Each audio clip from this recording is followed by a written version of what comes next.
yo, what's up, yo, what's up, yo, what's up, yo, what's up, yo, what's up, Kingdom of the Planet of the Apes. Yo, what's up, YouTube? It's your boy Donnie again, and tonight, today, and yesterday, tomorrow, my friend. Don't try to English me, huh? What? Today we are going to react to Kingdom of the Planet of the Apes. It was in Market. I guess it was yesterday, the other day. Don't try to English me, huh? So it was a Wednesday.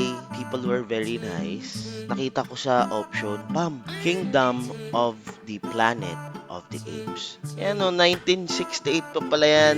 Planet of the Apes na yan eh. Grabe pala to eh. Ito, napanood ko tong apat na to eh. Kaya yan, makikita nyo yung Willie Rebellion eh. Ambong libo! Planet of the Apes is the longest running American science fiction film series. It is a very well-known movie. Grabe pala to eh. Hindi na ako nagdalawang isip when I saw what I Stop it. Get some help. Pero dun kasi sa pagpipilian, walang ibang maganda kundi Kingdom of the Planet of the Apes. Naalala ko yung intro part, it explained everything that happened. Kahit hindi mo nakita yung mga previous movies, ayoko mag-spoil eh. Right? This is a no spoiler. Si Caesar ba na andito pa? Wala na po. Patay na po siya dyan.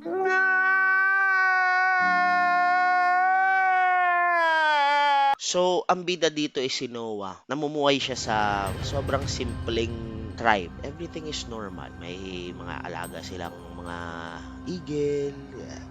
Nasa tamang edad na sila. Kukuha sila ng itlog. And meanwhile, si Proximus Caesar. Siya naman, very intriguing ang mga ang mga gusto niyang mangyari, and that's why this movie provides a lot of depth then because of this character.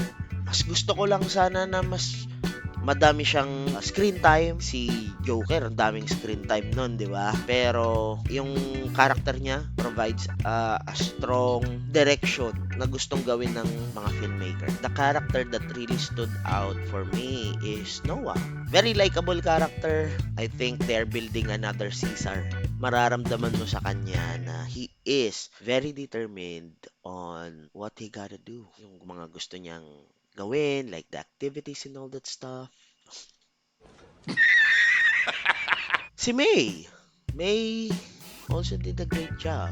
I think her character is very controversial. May mga jokes na hindi lumanding. They tried to do that in this movie, and I didn't really feel like the punchlines were landing. I appreciate that they tried to do this in this movie. May mga cute moments. No, yung effects nila dito was sobrang ganda. They really did a great job on showing to the audience how they can remake this movie time and time again and make it beautiful as it is. Overall, they just did enough to reintroduce. Siguro nakita nila na this film can still go for another 2 billion. 81% sa Rotten Tomatoes. 7.3 out of 10 sa IMDb. Legit na sites where they provide feedback.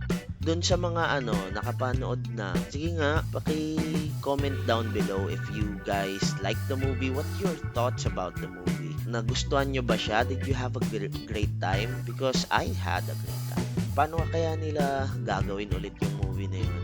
Like, paano nila idudugtong yun dun? I'm a fan of Marvel and DC. So far, yun yung mga movie na series na parati kong inaabangan.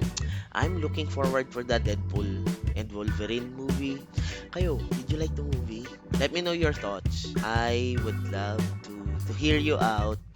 Magre-reply ako sa mga comments nyo, and then I would love to have a conversation with you. If you like this video, palike naman ako kasi that would say na meron din palang nagkakagusto sa mga ginagawa ko. And I appreciate the viewers dito sa channel ko. Thank you very much. Konti pa lang tayo but we will be growing. I also have a TikTok channel. Yan, makulit ako sa TikTok. I'll be putting down the TikTok link below.